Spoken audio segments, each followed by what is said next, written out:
제가 어릴 때 어머니가 부임하는 학교마다 따라다니면서 이사를 해서 농촌에서 어린 시절을 보냈는데 직접 농사를 짓지는 않았지만 농사 짓는데 많이 보고 또 경험을 하고 또 농촌에서 살면서 여러 가지 그 농촌의 환경을 보면서 자랐습니다. 그래도 내 손으로 직접 농사를 지어본 일이 없어서 화초 하나 기르는 것도 참 어렵고 힘들다 하는 것을 성장해서 느꼈는데, 이런저런 교회 행사나 또 개인적으로 축하받을 일이 있으면 꽃나무나 또 화분이나 이런 식물을 보내주는 분들이 있어서 보내주는 사람의 정성을 생각해서 잘 키우려고 애쓰는데, 정성을 기울이면 기울일수록 빨리 시들고 빨리 잎이 떨어지고 꽃이 지더라고요. 너무 물을 자주 줘도 안 되고, 또 너무 물을 안 줘도 또 건조해서 잎이 떨어지고, 참 맞추기가 어려워요. 그런데 이제 한 20년, 30년 이렇게 행사 때 받은 화초들을 기르면서 많은 실패를 겪는데, 식물을 길러본 분들이 처음에 그런 얘기를 합니다. 제가 언제 물을 줘야 되고, 언제 창문을 열어서 환기를 시켜줘야 되고, 어떻게 햇빛을 보게 해야 되느냐. 그랬더니 꽃이 말을 한다고 그러더라고요. 꽃이 자세히 관찰하면 물 주세요, 창문 열어주세요, 햇빛을 보고 싶습니다, 햇볕을 가려주세요, 그렇게 식물이 말을 한다는 거예요. 야, 무슨 도사도 아니고 식물의 말을 들을 수가 있는 경지에 이르려면 얼마나 많이 배워야 될까. 그런데 요즘 그 식물이 말하는 것이 보이더라고요. 잎의 색깔을 보면 물을 내가 며칠 안 줬구나, 때를 놓쳤구나. 게다가 잎이 약간 이상해 보이면 그 잎을 따내는 것으로 끝나는 게 아니고, 이미 뿌리에 이상이 생겼기 때문에 잎을 빨리 포기하고 속을 헤집어서 그 시들은 잎에 해당하는 뿌리를 빨리 뽑아내야지, 아깝다고 자꾸 잎만 건드리다 보면 뿌리끼리 연결되어서 그 안에서 썩어서 건강한 줄기까지 다 병든다는 사실을 알고, 잎을 볼 때 이미 뿌리에서는 얼마나 진행되어 있는가, 그것까지를 생각하게 됩니다. 그래서 잎이 빛을 잃는다든지, 또 잎이 뒤틀린다든지, 잎이 떨어지고 죽으면 뿌리에 문제가 있다, 이걸 생각하게 되는 거죠.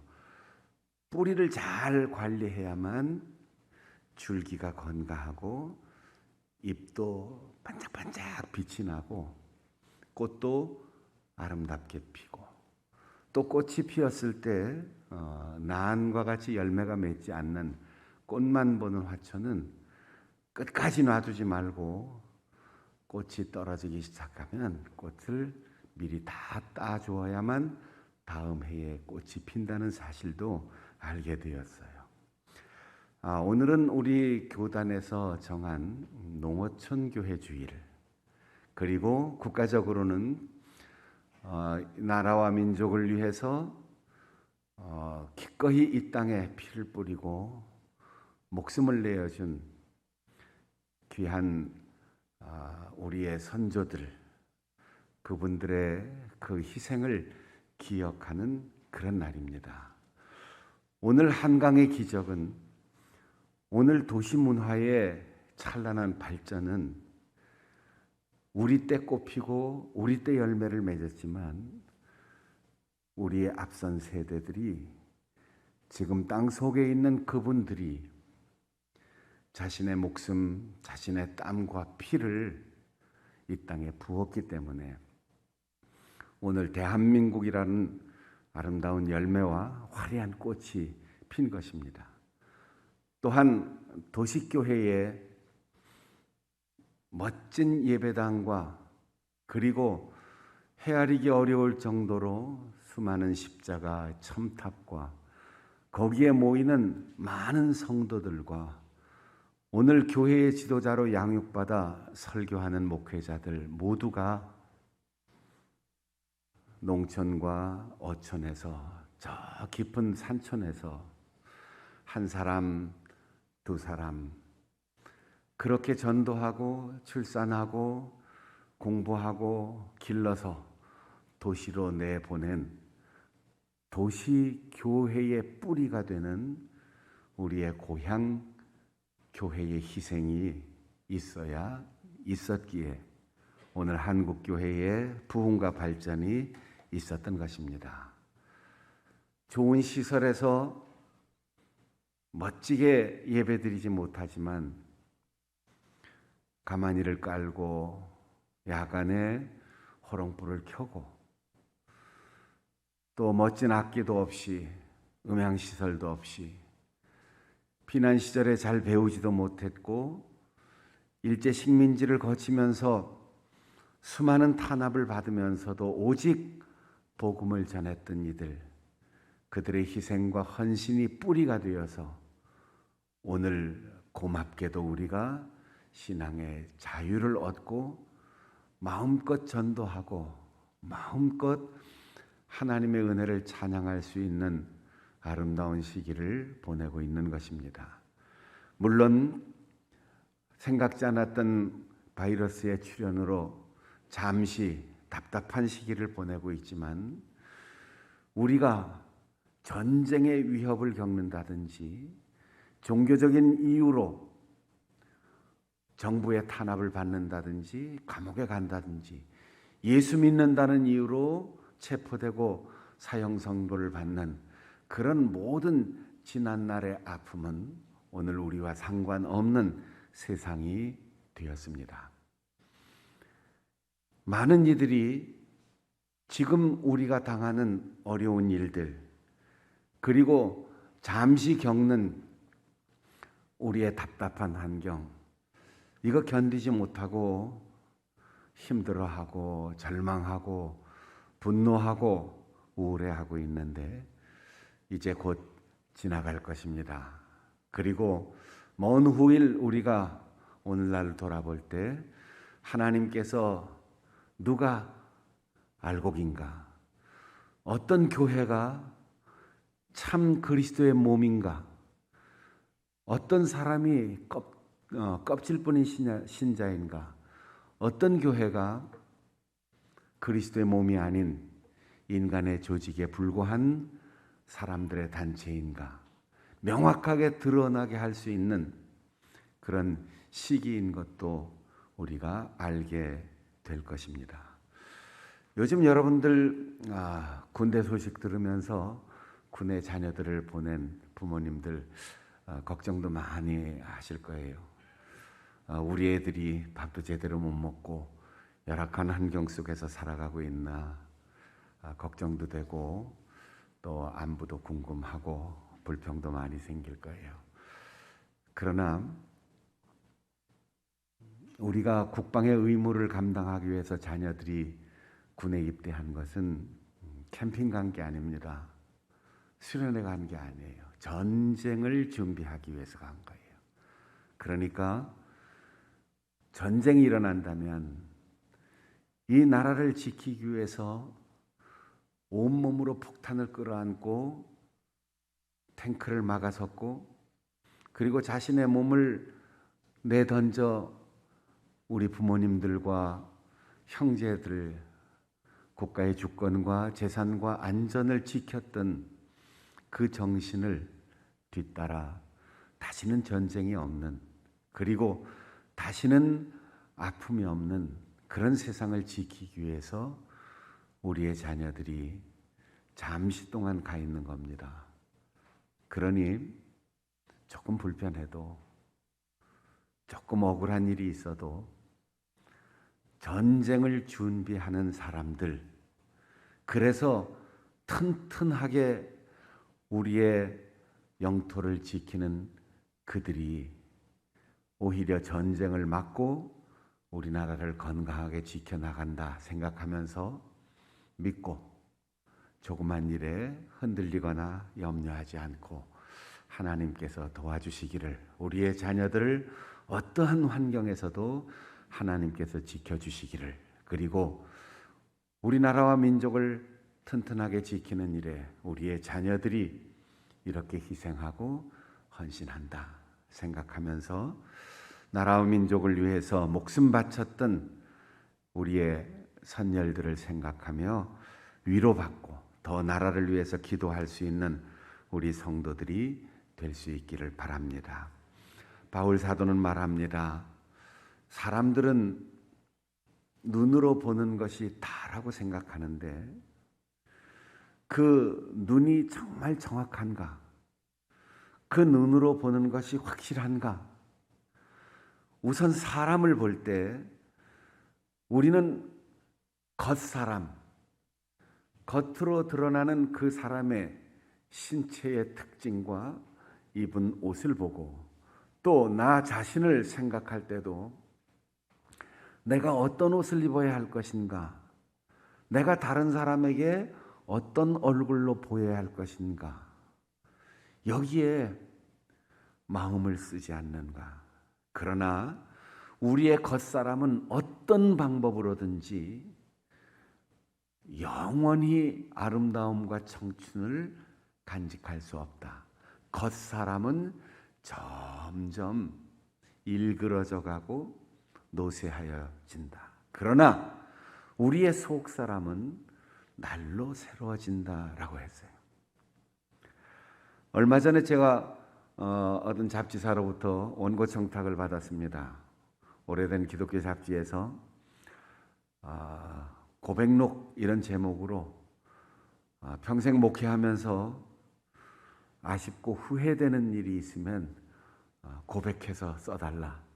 그래서 후배 목회자들이 그 아쉬움과 실수를 반복하지 않도록 교훈이 될 수 있도록 지난 날에 대해서 글을 써달라. 그래서 제가 한 달 동안 응답을 못했어요.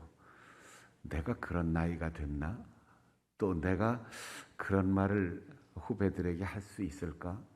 한 달을 고민을 했는데 답을 안 했더니 전화 왔더라고요. 그래서 글을 써서 보내고 그 글을 제가 또 남의 글 읽듯이 읽어봤는데 저는 지난 날에 대한 후회는 없습니다. 이렇게 대전제를 했어요.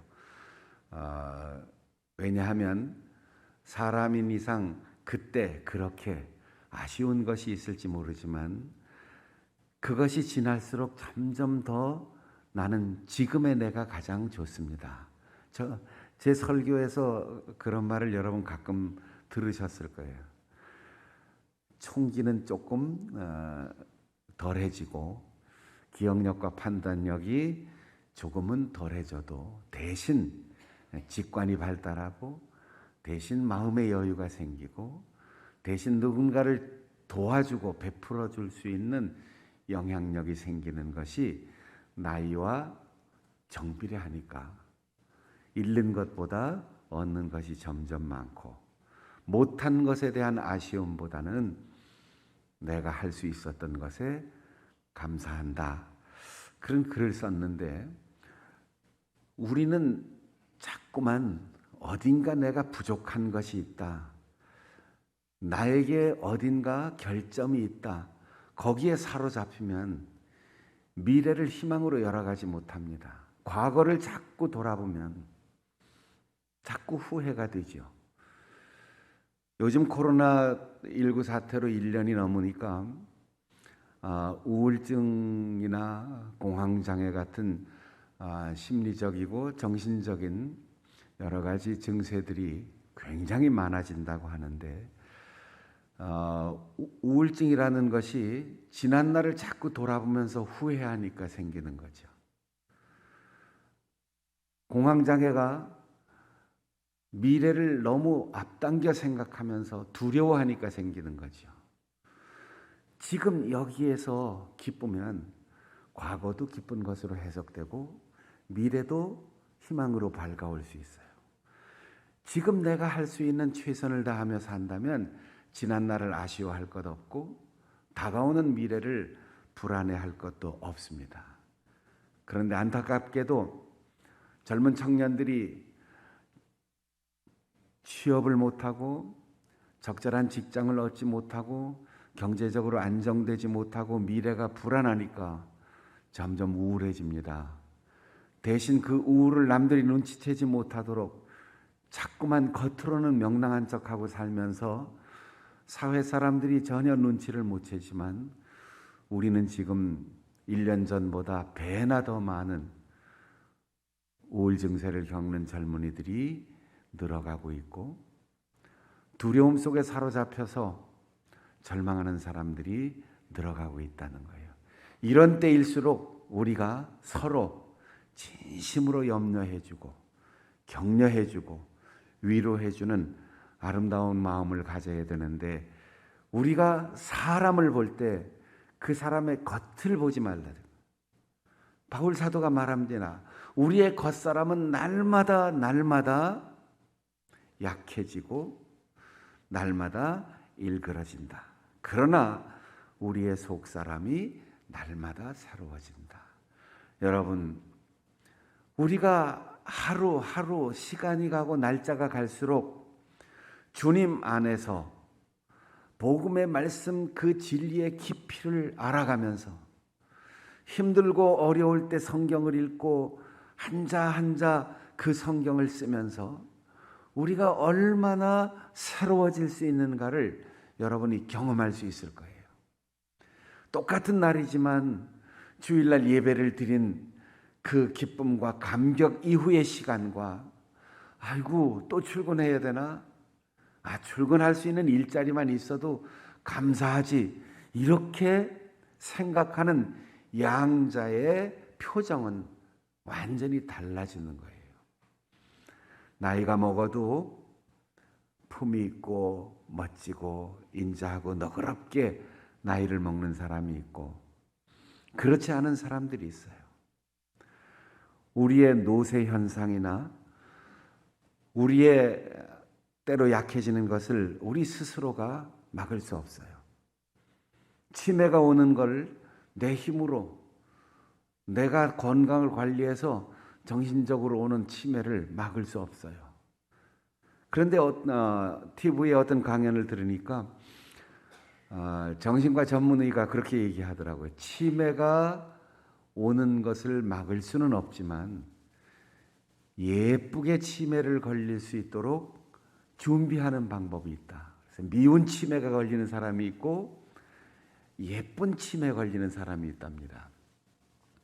평소에 우리의 신경회로를 많이 쓰는 쪽이 발달하게 되는데 감사합니다. 좋습니다. 행복합니다. 도와줄게요.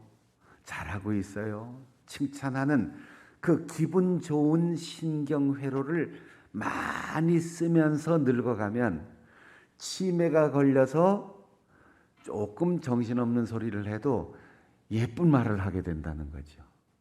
이건 하루아침에 내가 선택해서 되는 게 아니고 일생 살아온 삶의 과정 속에 운동을 하면 근육이 건강해지는 것처럼 열심히 걸으면 다리 힘이 늘어나는 것처럼 계속해서 손을 놀리면 솜씨가 자꾸 늘어나는 것처럼 우리의 신경회로도 자꾸 쓰는 쪽이 발달하니까 미워하고 원망하고 질투하고 화내고 욕하고 부정적인 표현을 하면 그쪽 신경회로가 계속 발달하기 때문에 치매가 걸렸을 때 사람들을 힘들게 하는 미운 치매가 걸린다는 거예요. 그러니까 오늘부터 여러분, 내가 치매가 걸릴지 걸리지 않을지 아무도 예측할 수 없지만 혹시 치매가 와서 내가 사물을 정확하게 젊은 시절처럼 구별할 수 없더라도 우리가 내 아들, 내 며느리, 사위, 딸, 남편, 아내, 우리의 가족, 성도들에게 예쁘게 말할 수 있는 치매 쪽으로 가도록 훈련하고 좋은 말을 하고 좋은 생각을 하며 살아갈 수 있기를 결심하기를 바랍니다. 그런 의미에서 연습 한번 해봅시다. 앞뒤 좌우 보면서 이렇게 당신은 참 아름답습니다. 당신이 있어서 행복합니다. 장충단교회 신자인 것이 자랑스럽습니다. 하나님 감사합니다. 그렇게 좋은 말을 하고 좋은 생각을 하고 좋게 표현하면서 살면 이것이 오랜 삶으로 누적돼서 나중에 우리가 약간 치매기가 와도 웃고 칭찬하고 다른 사람을 위로하고 격려하는 그런 쪽으로 우리가 발달하게 된다는 거죠. 그러니까 우리의 겉사람을 아무리 예쁘게 꾸며도 노화를 막을 수 있는 방법이 없어요. 아무리 성형을 해도 마지막에 후유증이 한꺼번에 다 올 거예요.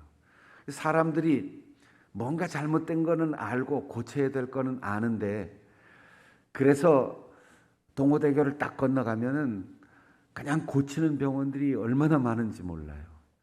근데 거기서 고쳐가지고 되는 게 아니에요. 여기서 말씀 앞에서 우리의 생각을 고치고 우리의 가치관을 고치고 우리가 보는 눈을 고쳐서 우리의 속을 고쳐야 돼요. 그래서 하나님 앞에 속마음을 고쳐주시기를, 치료해 주시기를, 그래서 평안하고 행복하고 기뻐하고 소망이 넘치며 살기를, 그러면 나이와 상관없이, 성별과 상관없이, 우리의 겉모습과 상관없이 저 권사님을 만나면 참 편안해. 그 장로님을 만나면 참 믿음직해. 아우, 교회 가서 누구 만나면은 얼마나 기분이 좋은지 몰라. 그런 속사람이 건강하고 속사람이 아름다운 사람, 우리 장충단교회 식구들이 될 수 있기를 바랍니다. 두 번째로 바울 사도는 우리가 인생을 살아가면서 환난을 겪는다. 그런데 이 환난이 지금 당할 때, 그것이 질병이든 때로는 전쟁의 위협이든 때로는 경제적인 어려움이든 인간적인 배신이든 나에게 다가오는 사고나 장애, 실패, 그 어떤 것이든 겪을 때는 그게 인생의 전부인 것 같지만 그것은 아주 가볍게 지나간다. 왜냐하면 그것을 통하여 하나님께서 우리에게 지극한 영광을 주시기 때문이다. 똑같은 철이라도 더 뜨거운 온도를 통과하고 더 많이 담금질을 하고 두드리면 그만큼 단단한 쇠가 만들어지고 그만큼 오래도록 쓰는 중요한 문명의 이기가 되는 것처럼, 우리가 지금 겪는 여러 가지 어려움이 있다면 하나님, 이 가벼운 환난을 잠깐으로 지나가게 해주시고 나에게 비교할 수 없이 큰 영광을 주실 것을 믿습니다. 그런 신앙의 고백으로 이 환난을 잘 견딜 수 있는 우리 성도들이 되시기를 바랍니다. 훈련소에 가서 훈련받고 짧은 기간 동안 군복무하는 우리의 자녀들도 배고프고 외롭고 힘들고 고통스럽겠지만 그 훈련을 꾀부리지 않고 정직하게 잘 감당해서 전투에 승리하고 작전에 승리하고 그리스도의 정병으로 훈련받아서 집에서 게으르고 깨부리고 이기적이던 우리의 아들, 우리의 자식들이 제 몫의 일을 스스로 잘 해내고 영적인 전투에서 승리하고 우리가 떠난 다음 장충단 교회를 든든히 지켜나가면서 그리스도의 군사로 훈련받을 수 있도록 여러분들이 그렇게 격려해 주심으로 오늘의 환난이 가벼운 것, 내일 받을 큰 영광이 기다리고 있다라는 소망으로 살아갈 수 있기를 바랍니다. 또한 바울 사도는 우리의 눈으로 보는 것 잠시 후에는 달라진다. 우리의 인생은 마치 푸른 하늘과 같습니다.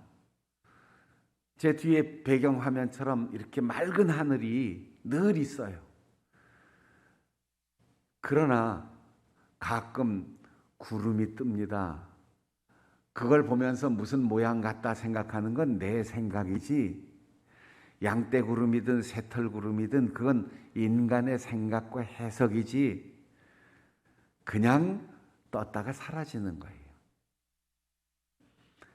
아무리 푸른 하늘 한 조각도 보이지 않는 캄캄한 먹구름이 끼어 있어도 그건 우리 눈에 보이는 부분뿐, 그 뒤에는 변함없는 푸른 하늘이 있습니다. 영원한 것이 보이지 않는다고 눈앞에 있는 구름이 세상의 전부라고 생각하지 마세요. 아무리 고난이 있고 아무리 좋은 것이 있어도 그것을 영원하다고 보지 마세요. 내가 소유가 있고 건강이 있고 시간이 있다면 하나님이 주시는 은혜의 기회일 뿐, 나에게 환난이 있고 때로 원치 않는 질병이 있고 실패가 있어도 그것은 나를 배우게 하시고 단단하게 하셔서 하나님께서 더 귀하게 쓰셔야 할 일꾼으로 나를 성장시키는 것뿐, 아무것도 우리의 인생에는 손해가 없습니다. 그래서 바울 사도가 디모데에게 편지하면서 하나님이 만드신 모든 만물이 감사함으로 받으면 버릴 게 없다. 기도와 말씀으로 거룩하여짐이라 라고 하였습니다. 우리가 자꾸 더러운 것, 힘든 것, 어려운 것, 악한 것 이렇게 분별하고 구별하고 거부 반응이 우리 속에 일어나는 것은 기도하지 않기 때문입니다. 말씀을 우리 속에 품지 않기 때문입니다. 말씀과 기도로 거룩하여지면 적이었던 사람이 내 친구인 것을 깨닫게 되고 나를 괴롭히는 사람이 나를 훈련시키시는 하나님의 사자인 것을 알게 되고 내가 겪는 이 역경이 나를 성장시키시는 하나님의 섭리인 것을 알게 되는 것이죠. 그래서 우리가 시선을 고정하고 주목해 볼 것은 눈에 보이는 잠시뿐인 것이 아니라 보이지 않는 영원한 것, 지금 내 시각으로 보는 것, 내 오감으로 느끼는 것을 넘어서는 하나님의 은총의 세계를 활짝 눈을 뜨고 볼 수 있는 그런 영적 안목이 열리게 되는 것입니다. 우리가 대한민국 수도 서울에 산다 할지라도 우리가